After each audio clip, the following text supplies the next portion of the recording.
Hey, hello, and welcome to the live stream of consciousness. My name is Michael Zinn. Uh, I have made it, thankfully, so we can do this thing. You have made it, thankfully, so we can do this thing. As always, I appreciate everybody who comes here and shares their existence and their moment with me. I got a bunch of people out there. Hello, Janice. Hello, Stephanie. Welcome to the live stream of consciousness. We got Timmy out there. We got Jilly. We got Ninja Kitty. What's up, folks? Good to see you. As you know, this is my happy place, especially today. It has been a long, long day at work, and I am now home. I'm in my own place. I'm in my own intention. The live stream of consciousness is my place to share a space with another human being that I am curious about and I want to share with you. And we have a conversation. We talk a little bit about consciousness and a lot about that person. And we learn some stuff and we share some love, and it's all a lot of fun. So let's get this party started. Again, thank you guys for being here. Stephanie, I see you're new, so welcome. If you are on YouTube, which it looks like you are, and you subscribe, I have a bell that I ring for people who are new and subscribe. So let me know if you subscribed, and I will ring that bell for you. Kind of cool. So today's guest is an amazing artist and human being that I've met in the past couple of years. And had the fortune to kind of work with, not directly, but helping him do some video for some shows that he was doing. And the art that he does is quite unique. It's very interesting. We got Tim saying hola to Stephanie. What's up, Stephanie? From Tim. Tim is in Brazil, so he always says hola with the O, because it's I think it's Portuguese. Anyway. Stephanie says she subscribed, so we get to ring the bell. Look at that. Before we even get going, I interrupted my intro. Thank you for subscribing, Stephanie. I don't know why I decided to do that. My friend Jill bought me the bell, and now we ring it when people subscribe. So my next guest is a very, very interesting artist. The art that he does is he uses cadavers. Now that might sound a little strange, but it's not human cadavers. He's a bug taxidermist, which is a very, very interesting art form and beautiful, beautiful art form. There's nothing like nature as art, and to express nature as art is always something I find really fascinating as an artist. So we will talk all about that to my next guest, and his name is Adam. I'm going to welcome him to the show. I'm going to say welcome Adam to the show, and I'm saying specifically hello. I'm saying specifically Adam because I realized, even though I do say your name to myself, your last name to myself all the time, I've never actually asked you how to pronounce it. So I've been saying Inzalaco to myself, but then I read it and I was like, no, it's probably Inzalaco. So you actually had it right the first time. Oh, really? Okay, awesome. Yeah, you got it. So Adam Inzalaco, welcome to the show. What's the origin of that last name? I believe it's severely Italian. It's from my dad's side, obviously. Severely Italian. Nice. Yeah, the family tree is like crazy. Nice. That's like a true Italian name. Cool.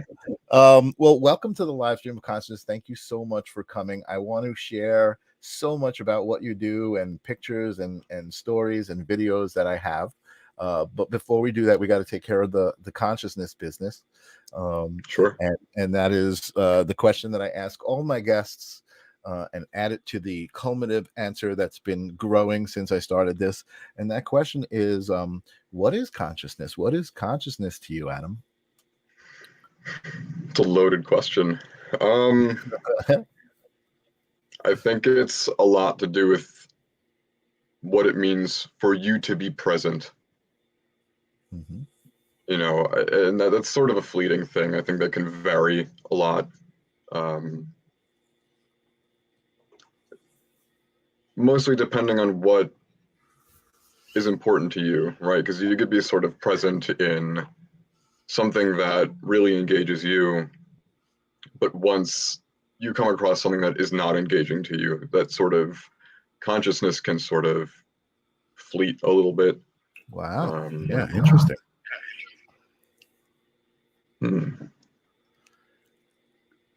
Oh God, that's just such a rabbit hole of a question. I can go in so many You different know, directions. it really is. It really is. And you Yeah. have definitely met the requirements, at least, that it doesn't have to be a long, elaborative answer. But I love it because everybody answers the question differently, but it's all the same stuff, right? That they're talking about. And Right. you just brought up a point that I hadn't heard yet, which is kind of like the level of consciousness that exists at a given moment based on the experience and based on the circumstances, which is actually valid. That makes a lot of sense. I certainly understand the idea of not being as present in a moment that is not as engaging to me. You kind of For sure. you kind of, I don't want to say you check out, but you go check out other places in your mind, you know what I mean? Or which is really, really cool, really interesting answer. And the whole idea of just your ability to be present is really, that's kind of the meat of the answer. But the level of the presence is very cool. So I love it. Awesome. As I was saying to you earlier, we have not really gotten into, I mean, we've talked about art and a little bit about life, but we've not gotten into any deep spiritual discussions. So I don't really know what your beliefs are spiritually, whether they're theologically based or metaphysically based. I think here, I talk a lot about energy as kind of the source of everything. So it's not as theological of a definition as a metaphysical definition of what reality is.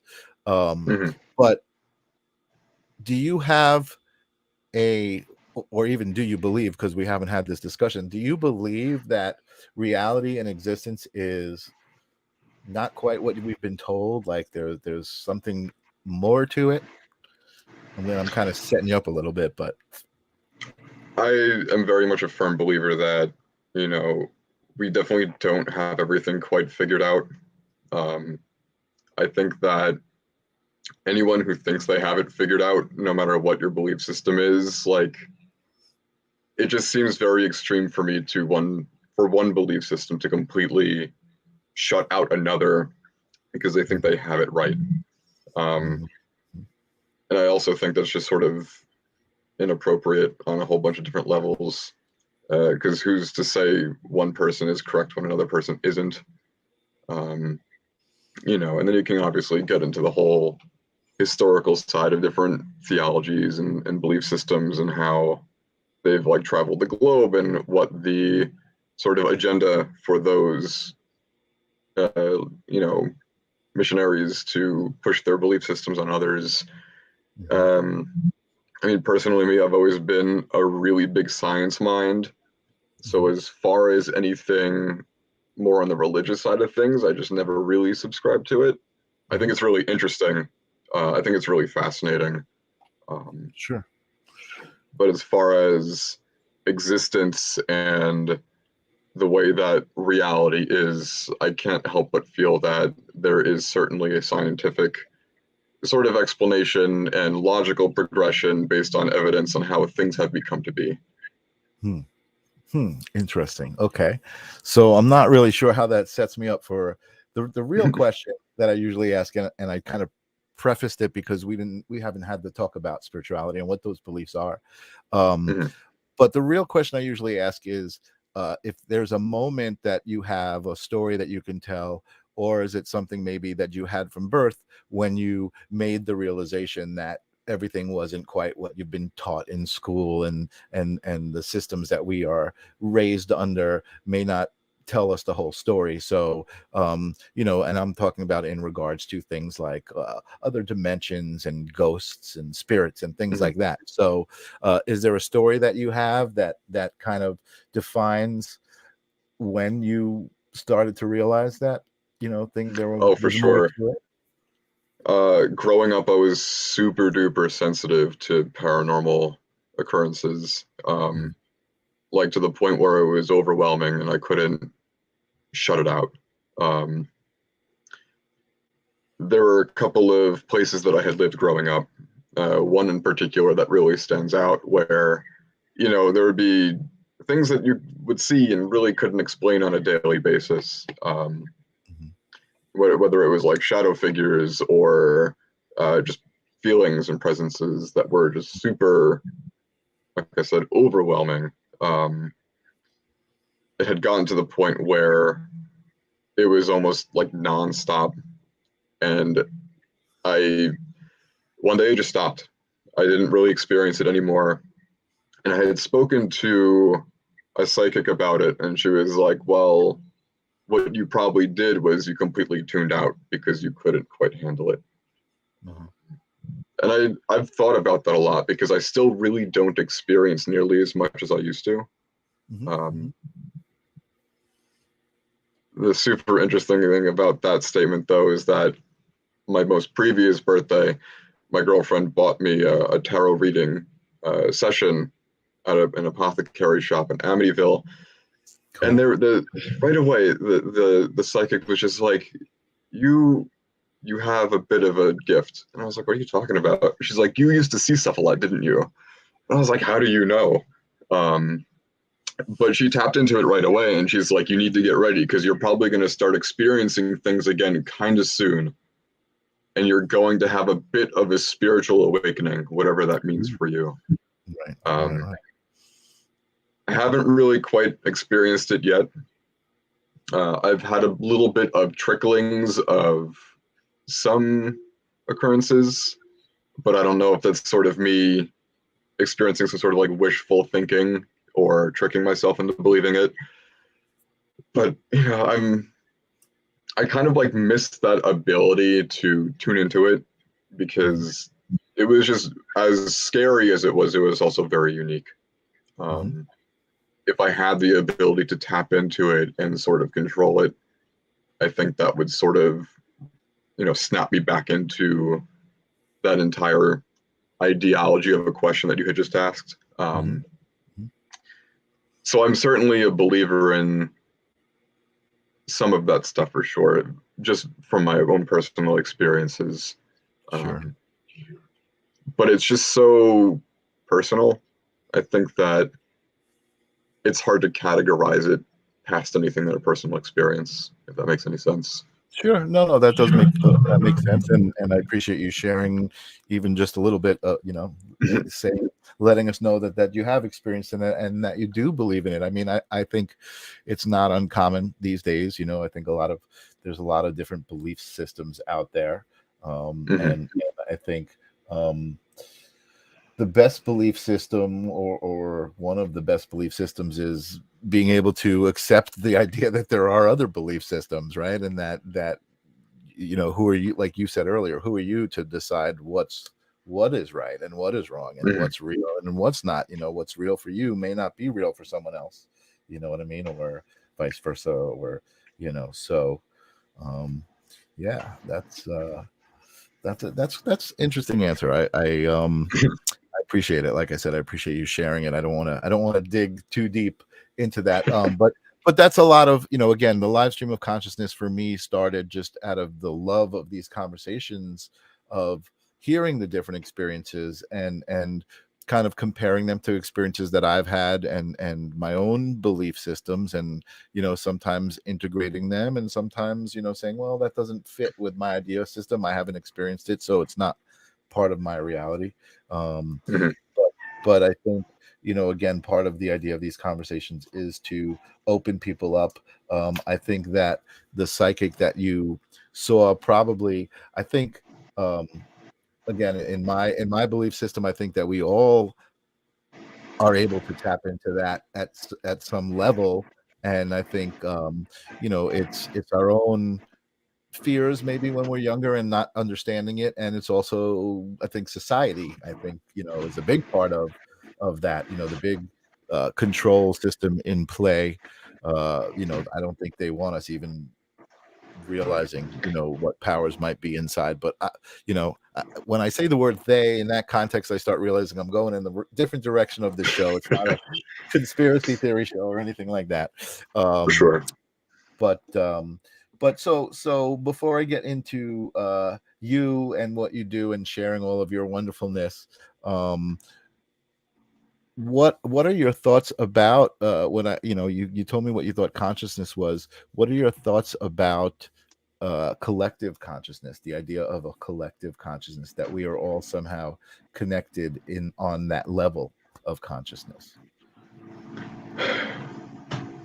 Hmm. I think the idea of a collective consciousness is super fascinating. If it was something that was fully realized, I think that it's something that would scare the hell out of most people. I don't know if most people would be able to really be prepared for that level of connectedness. It's just also sort of hard to believe in just because of how much tension there is in the world, seemingly almost at every waking moment, especially with a lot of current events going on right now. Mm-hmm. I would hope that if there was a common understanding and a collective consciousness, that people would sort of get each other a little bit more. Mm-hmm. Because people would be pretty brutal. And I think if more people understood that not everyone has it the same way, not everybody experiences the same things, that Mm-hmm. sort of uh, really intense sort of neglect for people's well-beings or understandings or personal experiences would sort of lessen a little bit. I think people would have a little bit more compassion if there was Right. a common understanding. Yeah, you know what, and that makes sense, and I again, that's why I like to have these conversations. Like, okay, if there's a collective consciousness, and then explain the division, that we're experiencing right now, Yeah. and it certainly seems that in this time, I've been experiencing a lot of emotional people kind of operating on an emotional level, and almost on this, not, I don't want to say paranoid or maybe defensive, but on this level of like waiting for somebody to attack their beliefs, or not attack necessarily, but somehow oppose, you know what I mean, and people like waiting to get offended almost. And I think my belief, and what I believe about the idea of the collective consciousness, is that, if we are able to celebrate each other's differences rather than fight about each other's differences, then I think humanity has a much better chance of, making it these days. You know what I mean? It's a challenge these days, but I think Absolutely. for me, I think that that's why we're at this place. I think that it's specifically happening this way to bring that awareness to people, kind of, separate the people who are, going to live in fear, and the people who are going to live in love. That's Mhm. kind of it for me. But again, I don't want to get too much into my beliefs. I want to give you some space here. Jilly is saying a frequency match, perhaps, and I believe she's talking about your past experiences and ability to connect, and not. She's asking if you've meditated to try to get it back. Do you meditate at all? I've tried. I have such a hard time. I'm such a scatterbrain. My mind is going all the time, and it's never quiet. Mm-hmm. Um, I do sort of consider a lot of my hobbies and passions to be meditative kind Mm-hmm. of Mm-hmm. practices, but I've never Absolutely. really been able to really tune into something, um, especially something that is as deep as sort of like the inner workings of everything that we had discussed. Right. I feel like as I get older, I'll have a bit of an easier time getting to that Mm-hmm. because it's Mm-hmm. not quite as intense for me all the time anymore. I would like to try again soon, though. I think that it would be a good idea to give it another shot. It's been a while since I tried. Cool.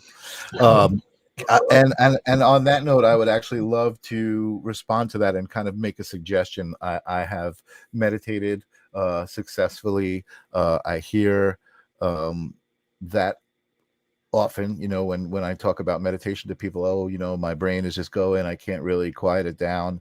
And I'm going to ask you to uh, change your perspective for a moment. Okay, so when people talk about meditation, they talk about mindfulness, right?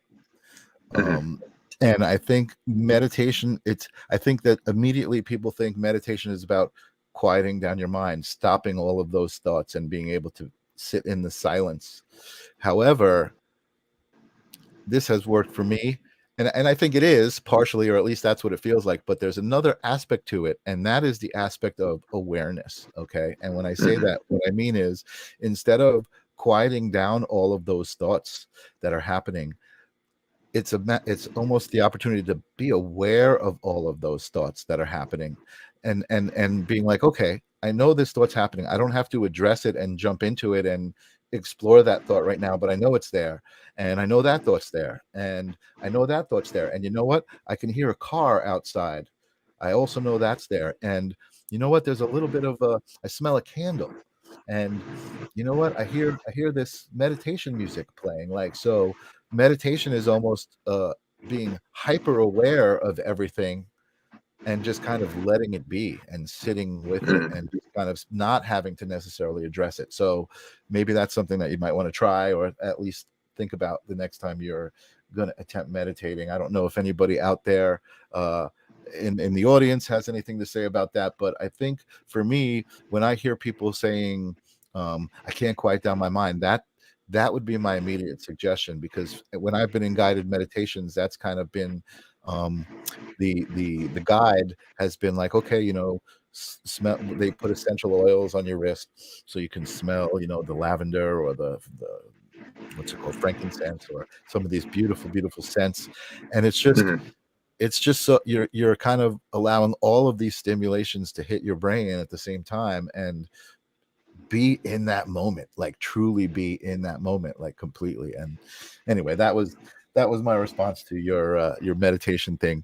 um and I do have some quotes, comments here. Tim is saying you can't be aware or part of a collective consciousness and you first reach consciousness in yourself. And I believe that is definitely true. Once you start to understand yourself, you can put yourself into that bigger collective picture. I think I say the same thing about self-love. You know, you can't really know loving somebody else until you know loving yourself. But I'm jumping way ahead of myself in my philosophies here. Um, so and Julie is suggesting to watch the thoughts sail by like clouds drifting in the sky. So again, like you're aware they're there, but you're just kind of like you're just observing them and letting them kind of float by. So Mhm. that's great. So let's shift gears a little bit here. And as I was doing this today and talking, I was like, maybe I should reverse the show, because I start the show by asking these deep questions to this person who I know, but my audience doesn't know, and then I share all about this person with my audience. Maybe I should think about switching that up, but I want to share all about you. So I introduced you. I said you were a bug taxidermist. Is that, would you say that's accurate? Would you say that's Yeah, totally. It's definitely a huge aspect of a lot of the things that I do. You know, it's very funny too because like I and I don't mean this in any sort of like negative connotation, but I feel like through the intensity of which I have pursued this sort of art form, I've sort of typecasted myself into being the bug guy. Um, but you know, fortunately, it does extend quite a bit past that. You know, I do come from a sculpture background. Um, Mhm. I do a lot of drawing as well, and I do sort of pull different pleasures out of each of these different mediums that I will usually keep in my rotation. Mhm. Um, but as far as the bug taxidermy goes, it is probably the one that I put the most time and thought and like mental energy and stuff into. Yeah, you know what I feel like, and from when I met you, you know, I felt like there was a definite authentic connection between you and your art, you know, and the art that was being presented at the time was all of a lot of this bug stuff that I'm going to share with us. And but again, there's such a authentic connection, and when you talk about it, and I've had the pleasure to actually see you working on it, you know, you can feel it, you know what I mean? There's an energetic existence to it all. So I'm going to share my browser window here, and we're going to look at a couple of your pieces. And I would love for you to talk about the piece, the specimen, any feelings that come through specifically for that piece, or memories. Yeah, absolutely. So this is a blue morpho. Scientific name is Morphoditis. They're a Brazilian species. They're found throughout other parts of South America. They're actually not actually blue. They appear blue to us because it's how our eyes and brains sort of take in the light. However, their wing scales present true iridescence. The way that light is captured, stored, and refracted just happens to appear blue, but there's no pigmentation in those wings. Wow. So the blue is sort of an illusion, which I think is really fascinating. Mm-hmm. In this frame in particular. Oh, go ahead. No, I was going to say, when you see this in person, you talked about the iridescence.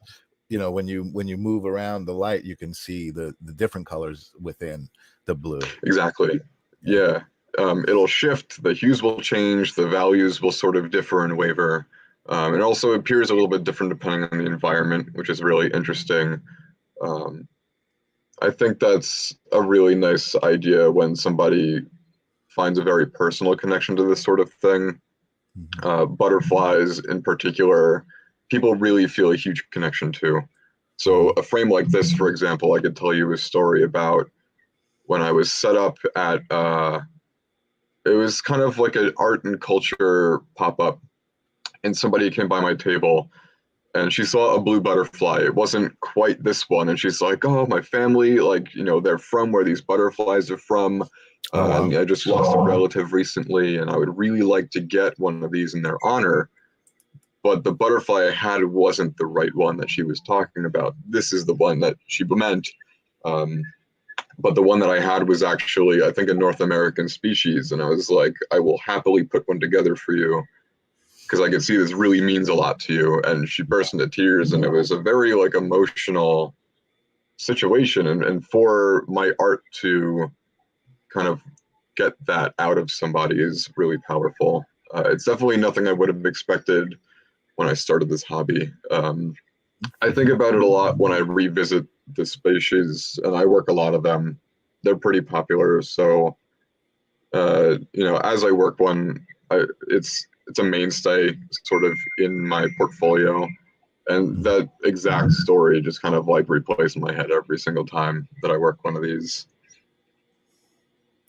You know, it's interesting that you say that, because I have a similar experience with you. I commissioned a piece from you, and it was very specific, and I felt immediately everything you're saying. Like, not only is there a connection to you and this creature and the art that you're creating out of it, but there's a connection to the person that you're creating it for, oftentimes when it's a commission, which again, just energetically, I can sense in you. You know what I mean? I can sense how much that meant to you, and how much more that kind of excited you about doing the piece. You know what I mean? And you were just like, you know, it's really great. I really commend you on that, because I could tell that you were honored, you know, just even to be asked to do it. But you were asked to do it because it's what you do. You know what I mean? And it Yeah. was like, so it's like this interesting kind of circular thing, you know, which is great. So bravo for really like putting yourself into this position where,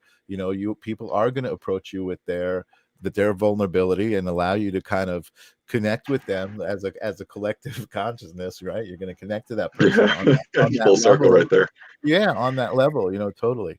Awesome. Let's take a look. I don't know why my phone keeps going off, but let's take a look. So I jumped ahead. I think I wanted to go through some of the single pieces. I know you got more into these multiple pieces. We'll go back to those. But here's a bit of a different one. Let's hear a story about this piece. So I grew up severely arachnophobic, like deathly afraid of spiders. Couldn't even like exist in the same room as one. If I saw a picture of one, I'd freak out, like big time. I probably should have been in some sort of counseling for it when I was younger, because it was so intense. Fortunately, it's gotten much better. working one of these was sort of a challenge that I had set on myself. I was like, I've been doing this hobby for a while. I could handle just about every other bug. What makes a spider so different? And I still don't really have the answer to that question. I'm still trying to figure it out, but they don't scare me anymore. And this was one of the first ones that sort of set me on that path. Right. Tarantulas are still a little bit intimidating, but I thought a spider would be a really good stepping stone because they're not quite as intense. But that spider that we're looking at is massive. It's another South American species. They are the largest true spider in existence. Wow. It's called a golden silk orb weaver. That specimen, I think it was about. I have a ruler. I need some reference really quick. Honestly, from top to bottom, it was probably close to 6 or 7 inches from leg to leg. And the way that this is pinned, it's actually a bit smaller than it really is when it's completely spread out. There's a lot of dimension to this articulation, so it sort of scrunches everything up a little bit, but it's huge. When I finished this piece, I was like, this was such a rewarding exercise because look at what I now have created. It's sort of a different perspective on that phobia that I used to have now, where what was once like inconsolable terror is now this appreciation for form in this living creature, and is actually kind of beautiful if you look at it in a different way.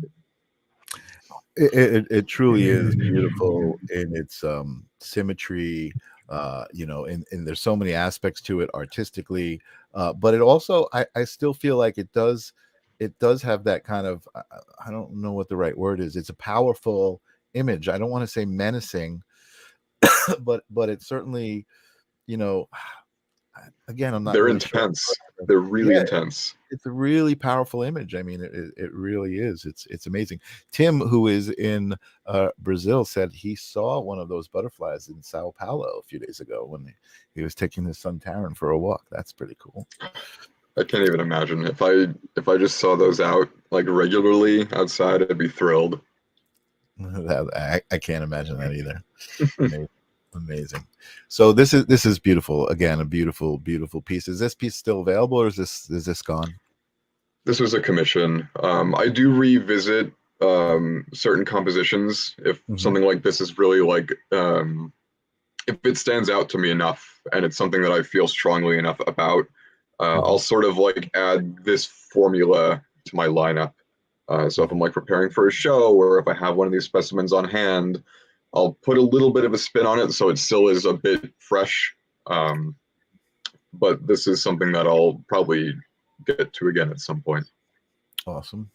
Beautiful. I love this piece. It's beautiful. Thank you. Okay, here we go. And this is a little bit of a delve into photography as well as the taxidermy. So we'll talk about this one.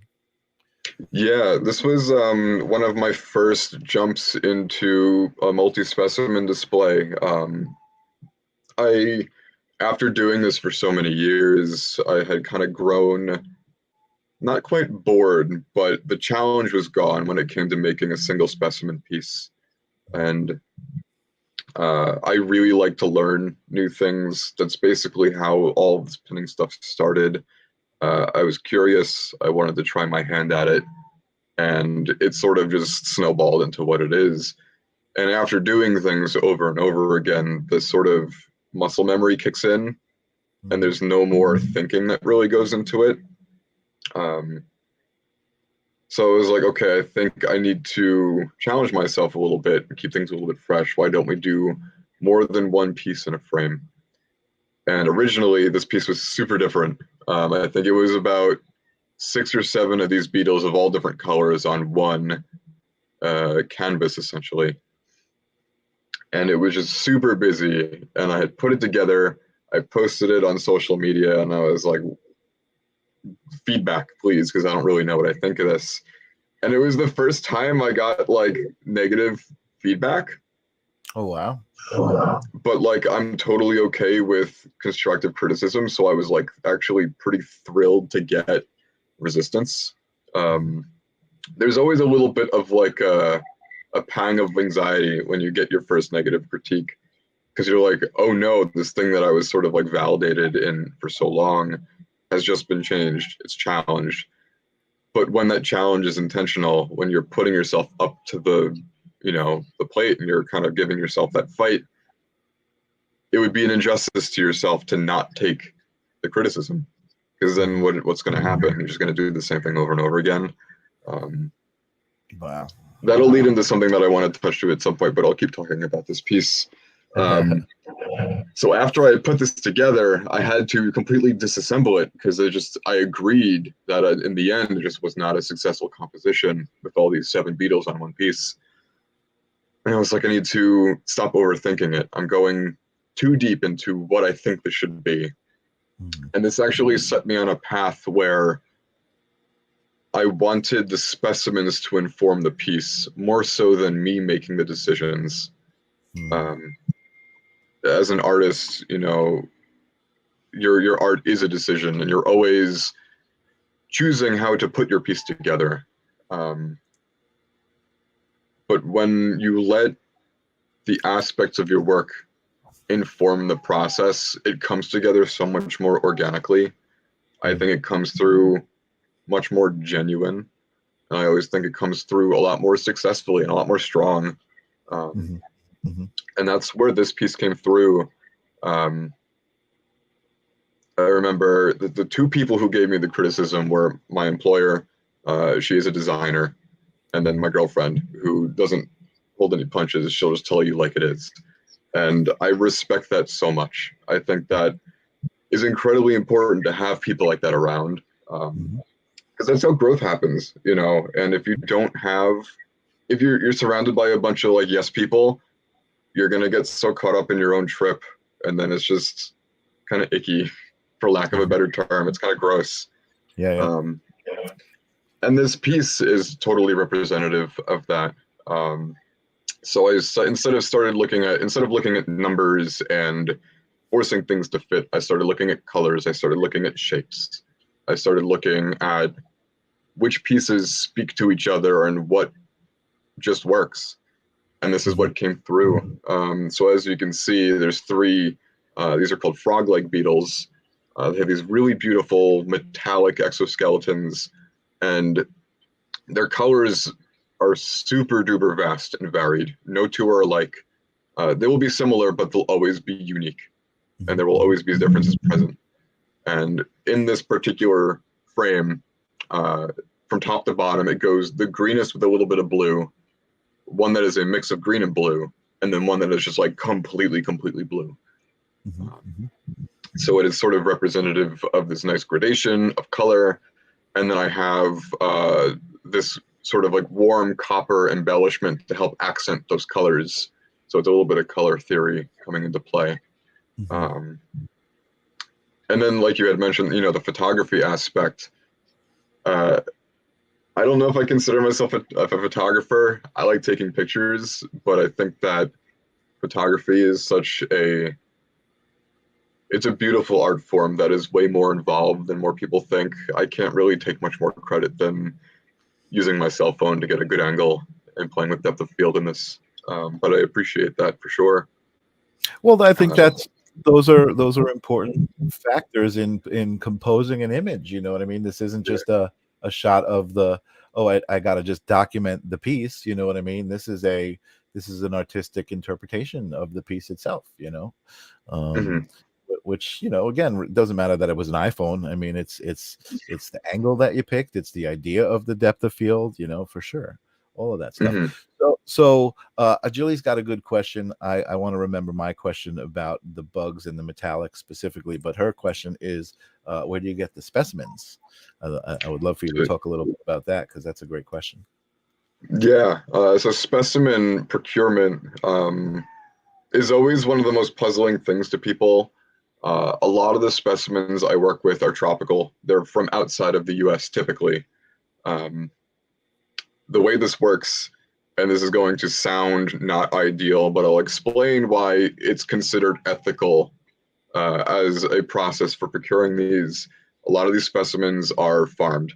They are raised for the purpose of scientific study, for artwork, for people to utilize in whatever project they have going on. A lot of people sort of get upset when they hear that they're farmed. However, what this does is it allows for these things to be distributed without affecting any sort of natural populations.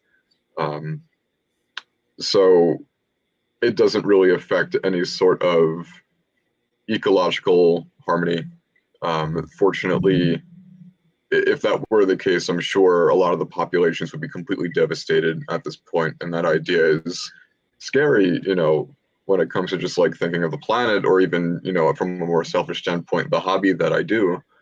But more specifically, these essentially farms, they will raise the specimens, they'll grow them fully, and then they do euthanize them, unfortunately. But what that does is it keeps them in really good shape for the use of these sort of applications.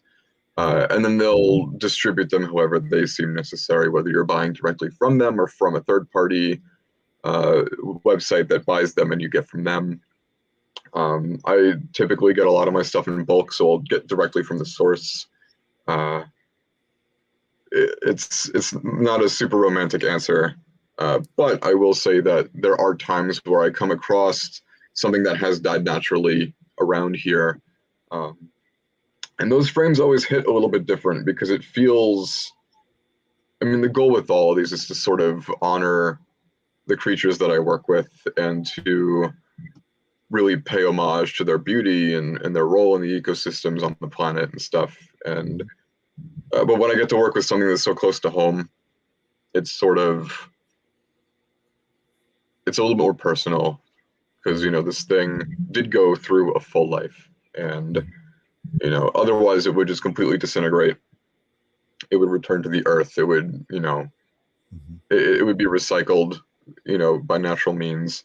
But being able to sort of create a frame that presents a mood, or like we had talked about earlier, can sort of impact someone and mean something to them deeply. It's working with the things that I get kind of naturally are honestly the most ideal, but it's just very hard to do. Right.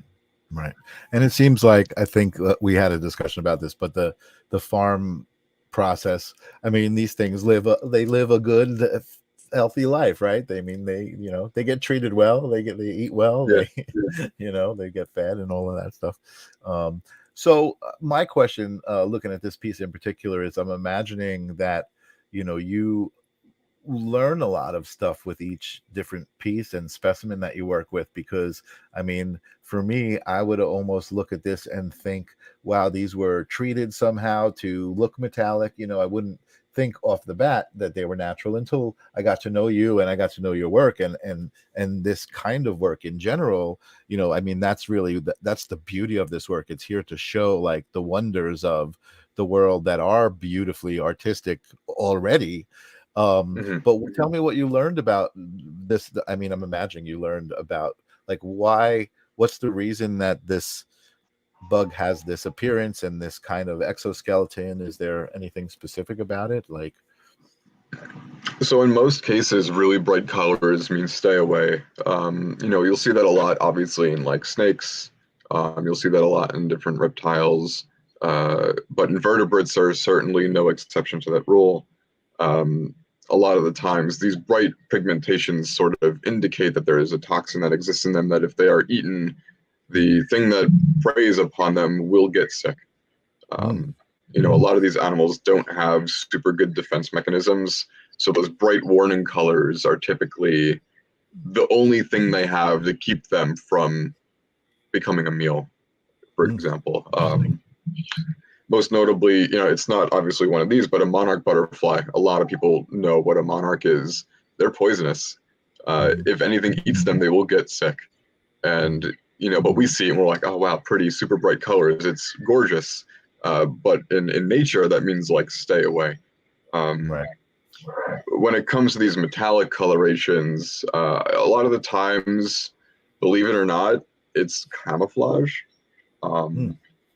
Which you wouldn't expect, but based on the colors that are existing in their natural surroundings, whether it be like any sort of tropical foliage or, just the way that the landscape is constructed around the things where these creatures grow up, you'd have a very hard time finding one of these in nature, believe it or not.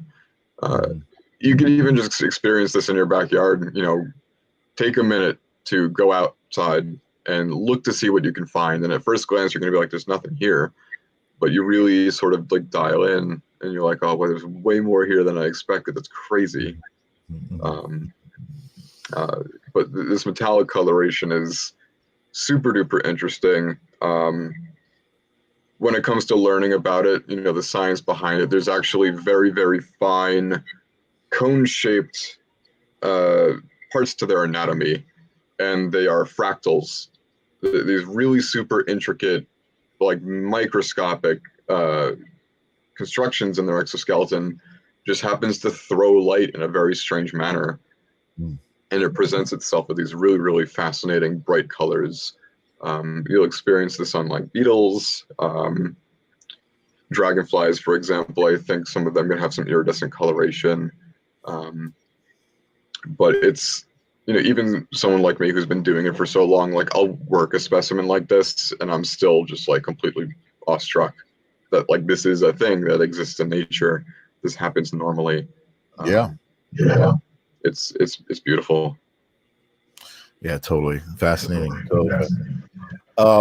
I just saw a question. I don't know if he's still here, but Jesse Howe, this was back when we were talking about you I guess you didn't feel so connected, and Jesse has his own show called The Missing Link, and he talks about some metaphysical stuff too and conspiracy theory stuff. He's a great host, but he's asking, when do you feel most connected? I do want to give him a little props, so I just saw that pop up. Most connected, usually when I'm in nature. If I'm just outside walking around on a hiking trail, that's when I feel like most of that sort of brain fog is just completely dissipated. I feel most grounded. Also, the further east I go on Long Island, much in my younger life, I grew up out in Hampton Bays. And for some reason, when I'm out there, it just feels so much like home. Yeah. I've moved around a lot. I've moved, like almost every 2 years for as long as I can remember. But when I'm out east, when I'm back in Hampton Bays, if I'm out that way, East Quogue is another really nice spot. I find that is when I feel the most grounded and connected and sort of present. At peace. Cool. That's great. Thank you for answering that. We have another comment from a Zach Curtin saying, I think I went to high school with this guy. You recognize that? You did go to high school with this guy. Welcome, Zach. Welcome to the live stream. Thank you for being here. Awesome. Thanks for bringing some of your crew here, Adam. I appreciate that. Let's move forward and let's take a look at this one. Another great one. So this is a really great example of a specimen that I found. I actually raised this specimen from a baby. Wow. Yeah, so Chinese mantis, they are invasive. If you find them around here, they're not actually from here, but they make incredible pets and they're a ton of fun. They go through a handful of different molt cycles as they grow. And I had this one when it was like itty bitty, about this big. Wow. And just being able to sort of preserve it and prolong its life one way or another in a piece of art is sort of really gratifying, being able to raise it. And they're not easy to raise, but to sort of have that journey end, but then also really not quite end because it's something that now somebody has and they can enjoy on a daily basis. So cool. Adds a whole other dimension to appreciating these animals. Yeah.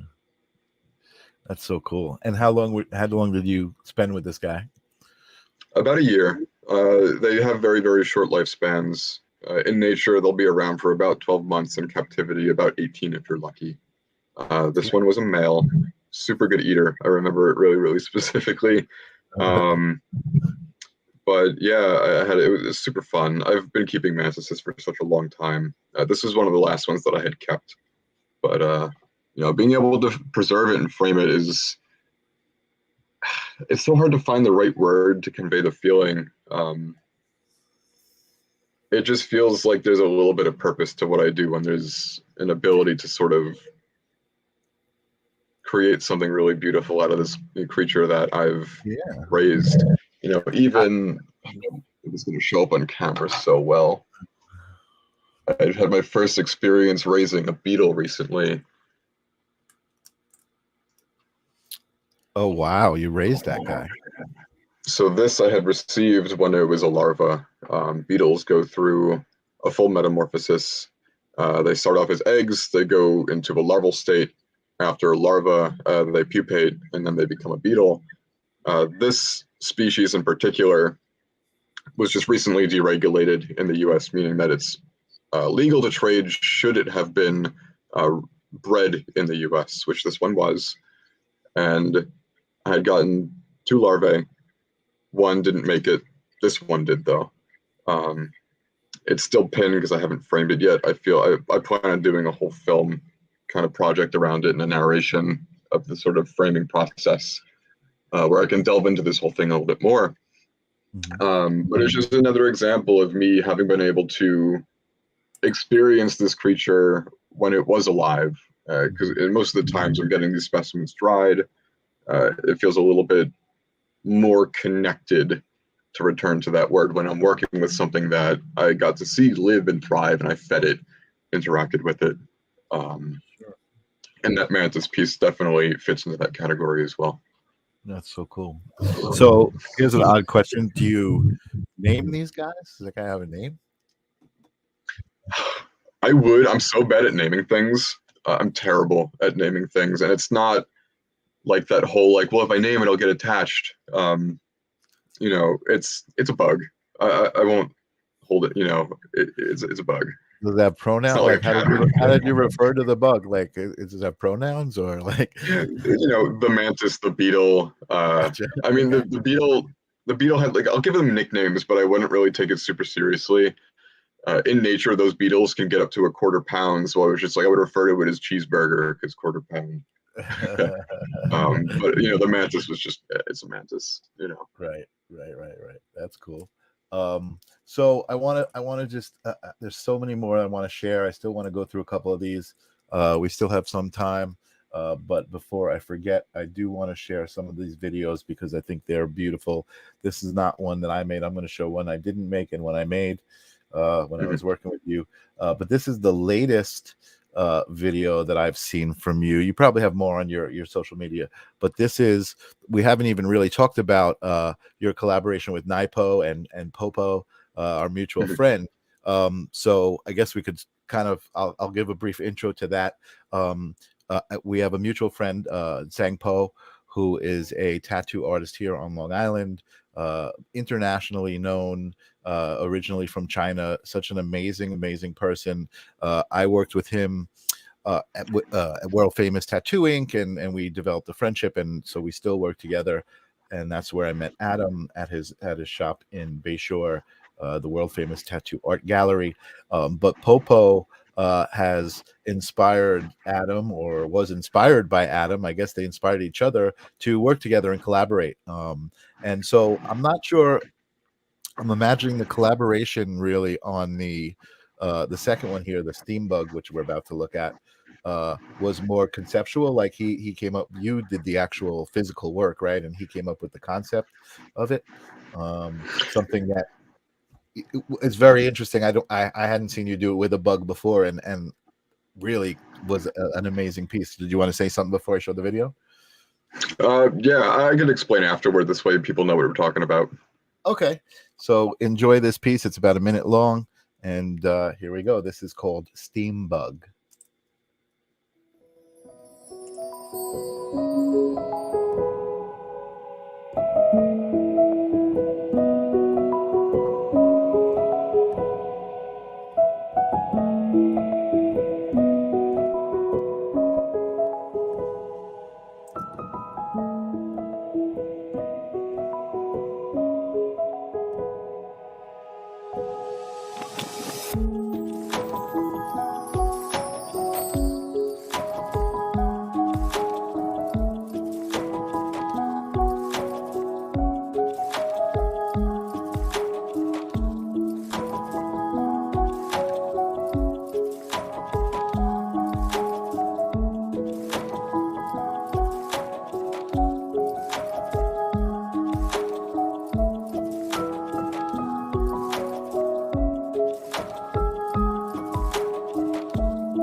So actually, that I thought that it had the actual steam bug part in it. Was that the bug that you used for steam bug? Okay, I'm So gonna. that bug, we were intended to use that bug. However, we did run out of time for preparing that specimen. So fortunately, I just framed that one normally as is. Um, he intended to sort of open it up and then do the whole gear arrangement like he had done on a couple of other pieces which you had seen, Mhm. uh, but that one didn't quite get the treatment just because of time crunches and stuff for the show that we had put together in November. I gotcha. Okay, I'm looking for an image. I do have this image, which was uh, the invitation for the show that we did. I'm looking for. I want to see. I thought I had it, and I'm unprepared. I'm disappointed in myself. But I want to show a final picture of the steam bug. Hold on a second. I'm just going to your Instagram. I'm hoping it's there. Is it on your Instagram somewhere? I don't believe I posted it because it was a bit more of his thing. However, I Gotcha. might be able to send you some real quick. Okay, and actually, you know where I might be able to find it would be on the NIPO art site. Wouldn't that be where I could Yes, find they it? actually, I believe they are on there somewhere. Hmm. Oh no, this is the same. This is where, yeah, this is where I grabbed the video from, and that's why I just kind of assumed it is. Oh, here we go. Here's the second one. Can I download this? How do I download this? Open in a new tab. All right, I've I got the sent you video. 2 pictures on our Facebook chat just now. You can find Oh, them there. okay. Let me grab those. I just want everybody to see how gorgeous it was. I know also in the video that we just saw, I think that was a great uh it was a great way to show how complex it is. Like you get the bug and it's all closed off, and you have to actually you want to explain that process while I grab these images? Yeah, gladly. So when it comes to articulation, fortunately, larger specimens like that are quite handleable. I receive them dry, and I will put them through a very simple rehydration process. And what that does is that essentially loosens up their bodies and allows them to be movable again. Mm-hmm. That articulation is totally up to me. You could position them however you'd like. And once they dry, they'll stay in that shape. Um, so what you saw in that video was me taking it fresh out of hydration and then setting it or mounting it. Um, is another piece of terminology that you can use. And the pins are positioned around the specimen to keep them in shape. And then again, once they dry out, they'll stay in that sort of posture until, Right. pretty much however long they stick around for. Awesome. So that is one of the steam bugs, and then you uh filled the innards with like watch gears, it looks like, or Yes. So the articulation for this was my end of the collaboration. Um, all of the sort of more conceptual parts of this project were definitely Poe's doing. I believe, as you know, he's a big model maker. He likes to tinker. He works at a lot of very small parts. And I believe his intention was to sort of mend like nature and machine because he does a lot of like robotics sort of stuff, right? right, like Um, transformers. for sure. Yeah. So this piece, another thing when I'm making my work, I think the way that the frame is dressed is incredibly important when it comes to presenting the specimen. Um, Mhm. and something that I had learned in sculpture, typically if you're creating a full 3D piece, you want materials to speak to each other. Um, so for watch gears and stuff, they're usually made out of metal and brass. Um, I have a brass backing on this piece. It's a big chunk of metal that I did a little bit of finishing on just to sort of echo and speak to the aesthetic that has sort of been worked into the specimen. Cool. Awesome. Yeah, I love the energy of this piece. I put up a couple of comments while you were talking. I don't know if you saw them, but Jilly said it was so respectful and zen watching you do your work. And Thank then you. Henlo Limbo, a new user I see out there, said the bug with all the cogs and such. Hi, Such a, Francis. oh, that's Francis. What's up, Francis? Is Good to Francis. see you. See, she tricked me. I didn't know. So there's a couple more. I don't, I don't want to keep everybody up too late, but I do want to. I mean, I love, what I was thinking about when we were looking at not that piece, this piece right here. Mhm. The mantis that you raised for a year and that you. I mean, there's such a honorable energy here. I mean, it's like so evident to me. I know some people might find it creepy, but to me, there's such honor in this. You're honoring so many things, not only the creature, but nature itself. I mean, there's so much energy in this, just the image of looking at this. And then when you actually experience these pieces in person, it's just amplified so much, to actually be in the presence of it. This is just a photo of it, and I feel that energy. So that's awesome. So we went to this one next. What is this here? So this is a walking leaf, leaf insect, leaf bug. I have one on me, as you can see. Nice. I don't know if it's coming through quite Hold on. strongly. Let me put you up there. There you go. Yes. There we go. There we go. Beautiful. They're Nice. amazing. So I really enjoy working these, not only because they're really, really fascinating. As far as camouflage goes, it doesn't really get any better than that. That's literally an animal. It's crazy. And it's so cool, right? Yeah. So talking about, my origins with this craft, I had learned to pin insects out in Riverhead at the Long Island Aquarium. And in doing so, it was sort of kind of like a background thing that I would do, because I was actually there for an internship, and I was responsible for feeding and caring for the stick bugs and leaf bugs. Wow. And it was sort of the first time I had gained sort of access to the presence of these really interesting exotic creatures. This is all pre-pinning too, which is super crazy to think about because it's been so long now. But just kind of go back to connecting to these creatures and feeding them and caring for them. The amount of respect that I had gained for them just sort of like snowballed, and I was like, oh, these are so fascinating. They're really, really cool. And the amount of variety that exists for this type of insect as well. This is only one of so many different species, and they're sort of one of like the staple specimens I'll work because they're very formative for my interest in pursuing this craft.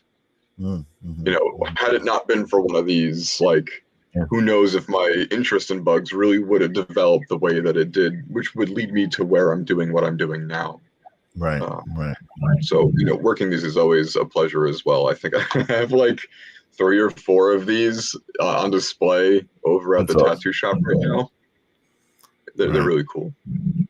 I love, and again, what you're saying is so evident, like the relationship that you have with your subjects, the nature, the whole aspect of honoring the thing, before you even were doing this, you had this relationship with these bugs, which is so awesome. It's great. So again, I don't want to keep people too long, but I do want to go through these. These are just also beautiful. So what can you tell us about this, like the species, the specimen, and the composition? So these are white line sphinx moths. I also have that bottom one is also tattooed on my arm. That exact specimen is on me. Wow.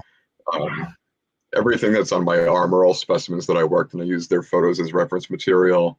That's cool. It's just sort of another layer to honoring these things. And I thought that these moths were just really, really visually appealing. They're very, very different than what you would think of as a moth.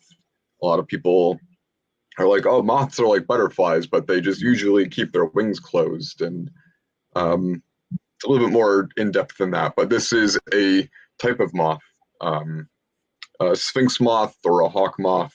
They're these really, really fascinating, kind of like streamlined looking creatures. And I really enjoyed the patterning on the wings, how very sort of like sharp and geometric they were. And I had two of them, and I was like, they're kind of small. They feel lost in a frame.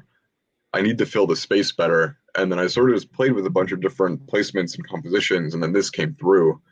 And it was sort of like a little bit of a eureka moment. I was like, wow, this is like super interesting. It brings my eyes all over the piece. I want to look at the entirety of both of these moths, and my eyes were dancing around the whole composition. And I remember at this time, I thought this was the most successful piece that I had made to date, because it conveyed everything that I wanted to in a piece that I make. I thought it was visually engaging. I think that the specimens really speak for the piece, but it's also this really sort of dark, very moody feel. It's visually, aesthetically, it speaks all the words that I want it to speak. Awesome. It is definitely a beautiful piece. And I don't know what you think of this. Tell me what you think, because as I was looking at this piece, as you were talking, it brought back a memory to me when I was younger. It wasn't something that I stuck with, but I did go through a period where I was making models as well, right? They had these model kits that you would buy, and I was really into like fighter planes. And I was into the fighter planes because they were also different. Like you'd have these Japanese fighter planes versus the American fighter planes versus the English fighter planes, and they all had markings on them, and they all had different wing configurations and bodies, the fuselage. And this just totally brought that back to me. I was like, wow, these almost have that same feel, like, and Totally. I'm imagining that's kind of what we modeled them off of, or they somehow in some way that connects to the evolution of the plane.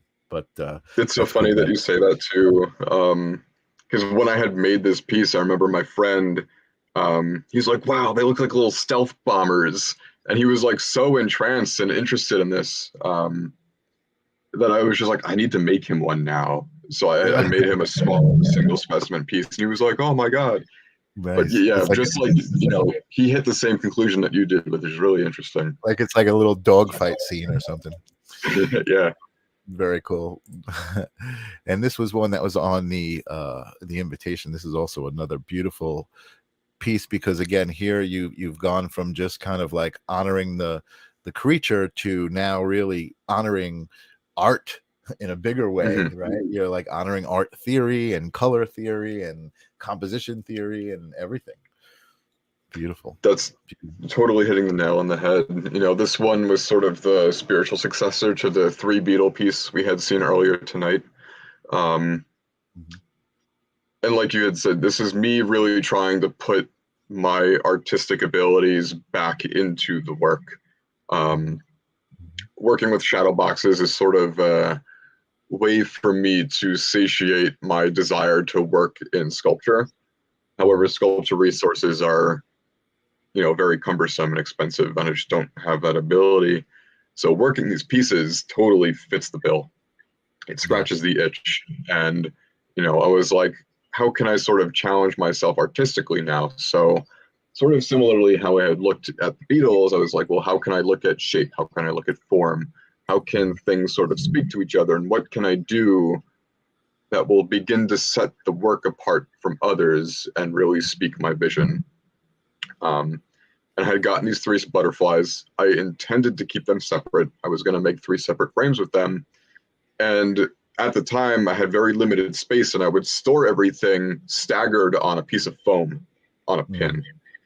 And this composition kind of just like happened on its own. I was like, oh, I need to frame it. Awesome.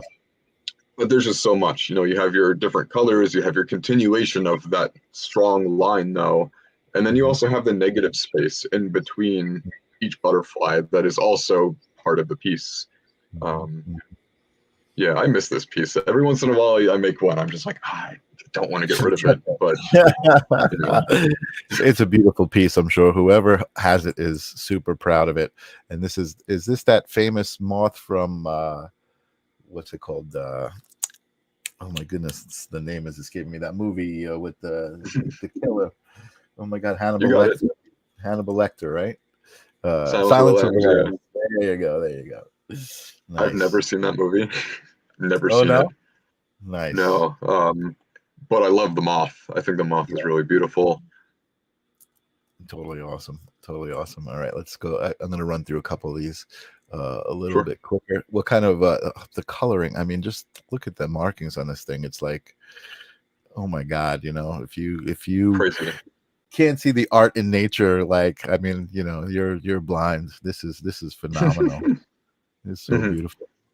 So here's some of the pinning that you were talking about. I think I also have one of a tarantula, but again, this kind of shows how much really goes into this. I mean, it's like, it's amazing what you have to do. And again, when I look at you, Adam, and I look at your artwork, it's like, it's such a natural thing. It's like, I almost feel like you were just born this way. You kind of knew what to do, and you just found it, and you're right where you're supposed to be. It's just such a great synergy watching you do what you do.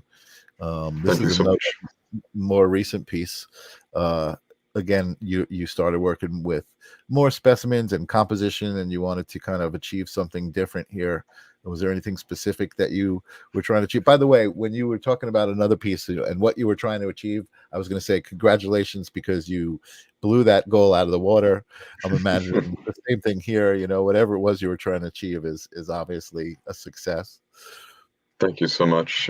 Yeah, I've have when I had mentioned before where I'm really allowing for the specimens to inform the art, I found that success is sort of, it's not a conscious decision. I feel like I'm really channeling something. I love that. And that brings me back to like the idea of meditation, where I don't think it's truly meditative in terms of finding my inner workings and, kind of delving into that sort of part of my brain, but it's meditative in the way that everything else disappears and my focus sort of like really, really laser Bam. beams into this exact thing. Bingo, that's it. That's what meditation is. You're just connected with the moment. You're just right Mhm. there, fully immersed in what it is you're doing and what is happening. And the cool thing about that moment is this is the result. you Yeah. have something to walk away with. It's like a prize. Which is awesome. This is a fierce looking specimen right here. Yeah, it's another Goliath beetle related to the one that I had showed earlier, just a larger specimen. So I hope this is not disrespectful in any way, but this immediately brought to my mind, I'm a big sci-fi fan. This brought Starship Troopers to mind. Is this similar to some of the bugs that they were showing in Starship Troopers? I'm sure, they were definitely inspired by entomology. A lot of original, you'd be amazed at what sort of cinematic sort of like creatures have been inspired by just bugs alone, whether it's like that movie or The Thing or, just like really weird, wacky alien things. A lot of the times bugs are like the foundation to all that stuff. Mm-hmm, mm-hmm, mm-hmm. Yeah, Ninja Kitty saying yes. So she's talking about the Starship Trooper, and Joey saying yes. It brings you into the present. When you're in that moment, you're in the present. I got two more here to go through. This is the tarantula. I grabbed this one off of your Instagram, and I think it was important. I missed a comment earlier.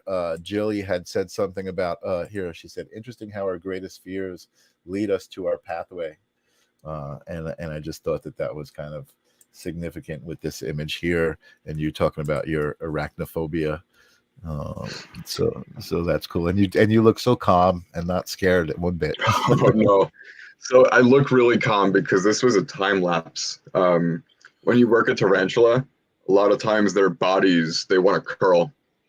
And I don't touch them. I can't bring myself to touch them, so I'll use tweezers, or I'll use chopsticks, or I'll use the pins. And every once in a while, those legs will slip and they'll curl, and I jump and I shudder, and it's not easy. It's really, really hard. But what came out of this piece was so worth it. And I don't think I have the final of that piece, but I do have the last one I have is the commission that you did for me. Wonderful. And Janice, and dragonflies were so significant to her. I know this is not a dragonfly. We couldn't find one, but also hearts were very important to her. And this, you did such an amazing job with this, because it was like, I didn't even know that it was exactly what I had pictured. But when I saw it, I was like, yeah, that's exactly what I pictured. Yeah, this piece was really cool. As far as like commission work goes, this was probably, I think, one of the most collaborative commissions I had ever done, because you were very good at articulating just what you were hoping to receive. And, you sort of listed the elements that you wanted, but you didn't really give me too strict of a guideline. And I could tell when you got it, like, it just checked all the boxes. And for an artist who's making something for someone that, the piece is intended to hold some sort of sentimental value, to see that it really did it for you guys was very, very gratifying. And just like I had said before, it's a whole layer to this sort of journey of my artwork that I just didn't expect to ever have it be part of what I do. So for it to be an aspect of creating, both for myself and for other people, I'm super grateful for the support and the interest and the passion that, people like you have for the things that I do. Awesome. That was just, and I think Janice also felt the same thing when she saw it. It was immediately like, it was that thing I was talking about earlier, like this collective consciousness. We were able to connect on some level. You had mentioned earlier, like, you feel like sometimes when you're working, like you're channeling, it's like coming from somewhere, right? Like the universe is just kind of like telling you what to do. And that's just such an amazing feeling as an artist. I know, that's an amazing, I have Andrea out there saying it's beautiful, and also saying hello, welcome. I don't really, I recognize your name. I think you were here a couple of weeks ago, but welcome back. I really appreciate people coming here and checking this show out and sharing time with me and my guest. Adam, you are so amazing to talk to. Thank you so much for sharing your time and your artwork and your existence on this planet with me. I'm so glad that you're a brother, a human, and that we get to share this stuff. If you guys like the show, what you saw, please comment below in YouTube and tell us what you thought about Adam. You know what? I didn't run this the whole time. I am so sorry. I'm going to run this now. I'm going to keep talking for like another couple of minutes so people can absorb that. But here are the places to go if you want to see more of Adam's work. If you want to commission Adam for a piece of work, which I highly recommend. He is, I give him a 5-star Google rating as far as having been a customer of his. And let me ask you a question. Do you have, I like to spread wisdom and give hope. Do you have any words of wisdom or hope for my audience before we sign off? Oh man, absolutely. Just do things that really make you happy. That's really what all of my artwork is about. I do it from a selfish point of view, mostly just because I enjoy the hell out of it. I wouldn't do it if I didn't enjoy it. And, just something as simple as that. Just take a couple minutes each day to do something that you really enjoy. For me, if I don't do those things, I find myself in a huge rut, and I'm like, man, why do I feel like I'm so off? And then I'll just like sit down in my art room and I'll start a drawing. I'll plan my next project. I'll work a couple of frames and then I'm just immediately right back into it, and then I'm feeling all right again. That's awesome. That is awesome. Perfect advice. I always tell people if they're looking for the answer for why are we here, what is the purpose of existence? The purpose of existence is you. Be you. Do what feels right. Do what comes from inside. Be you. That's my advice. But awesome, Adam, thank you so much. I think I'll have to have you back one day. When you Sure. got another show coming up to promote or something, we'll bring you back. We'll take a look at some more videos, because those are always so much fun to do. And to everybody watching, I am super excited. I was so excited for the show. I'm so happy it went so well. But I'm super excited for next week also. I have some really good guests coming up. Next week I have Roger Cabler, and I met him doing a Robin Williams comedy tribute show. He did a whole show based on Robin Williams, and let me tell you, you talk about channeling. He channels the spirit of Robin Williams. There's no doubt in my mind. So much so that actually he has a movie called Being Robin, which tells his story about how he felt like he was being visited by Robin and was guided to do the show he's doing now. So that's next week. Tim, thank you so much. I appreciate you always being here from Brazil. He makes our audience international. I love that. So I will see you guys next week. And Adam, I will talk to you soon. All right. Sounds great. Thank you so much for having me. This is great. Awesome. Peace out, everybody. Have a great night. Whoops.